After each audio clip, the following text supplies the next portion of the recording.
You're listening to Justice League Dimension Leap. Don't you think it's weird that Wonder Woman and Batman are so gung-ho about wanting to get to this other dimension? Questioned the Flash after most of the team had left.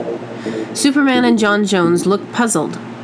It just seems weird to me that Batman, of all people, is the one taking this guy at his word, rather than being skeptical and cautious as he always is. He's potentially walking Diana into a trap, and well, I just don't like it. I'll admit it does seem a little odd that Batman is willing to walk into danger on such a weak and suspicious story, said Superman. But you know Batman. Once he sets his mind on something and decides that it's the right thing to do, he's gonna do it. Flash was still unsatisfied and sat scowling at the table with his arms crossed. Finally, John Jones spoke up. I'll keep an eye on them, Flash. I agree his willingness to act so drastically on the word of an imposter is out of character. I doubt there's a real problem, but someone should keep a close watch. Flash released his arms and smiled his signature grin. That's all I ask.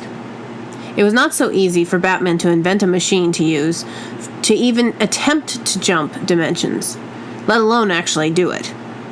It was months before he even had a workable prototype, and even then it had to be tested by sending animals through before he could even begin to think of sending people through. One test after another failed, and it seemed as if he would never be able to accomplish this leap of science. During this time, he and the Trevor imposter had been working very closely together. Trevor worked on schematics while Batman tried to recreate them. There was only so much Trevor could convey, especially given he had only seen the outside of these machines, and even then, memory is often faulty. However, the mere fact that Batman was spending so much time with this man continued to make Diana uneasy, for even Catwoman had complained that Batman didn't seem like himself. He had pushed her away completely. It was like they were complete strangers. All the while, John Jones kept his promised watchful eye on the situation. The continued reports of Batman's strange behavior finally had reached its apex when it was realized that Batman wasn't even fighting crime anymore. His entire life was now consumed by this project that wasn't going anywhere. He was completely obsessed, and John finally decided it was time for the Justice League to put an end to it. He called a meeting of the 7 members and had prepared an adequate speech explaining why it was time to end the Dimension program. As the meeting was called to order, John's attempt to garner the floor was cut off by Batman, who said he had an important announcement to make. I've finished the machine. We're ready to make a jump. The whole room went dead silent. No one seemed to have any idea how to address the elephants in the room. Finally, Green Lantern spoke up. What is that man doing in one of our private meetings? He gestured at Trevor, standing in the back. I've asked him to join to answer any questions or concerns anyone has, responded Batman.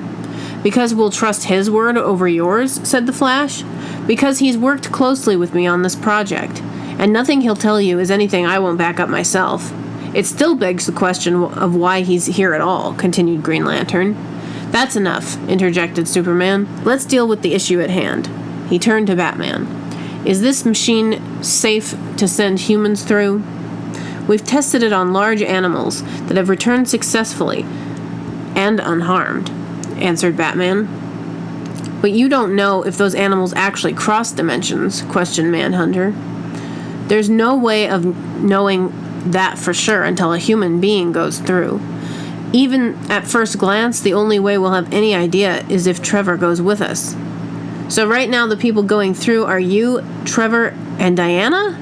Superman looked at Diana, who solemnly became aware of the entire room focusing in on her. She took a deep breath. Everything inside her was screaming at her not to go.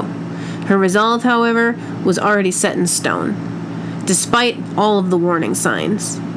I will go with them. She stared into the eyes of Superman, who could quite literally burn a hole in her head if she had stared too long. Superman relented. All right, I guess the decision has been made. Batman and Wonder Woman are taking the risk upon themselves. No one else will join them on this mission without volunteering and the consent of the 7 senior members. He scanned the room. Any other questions? Flash raised a distraught-looking face. Please don't do this, Diana. Diana stared back at him with resolve in her eyes. I must.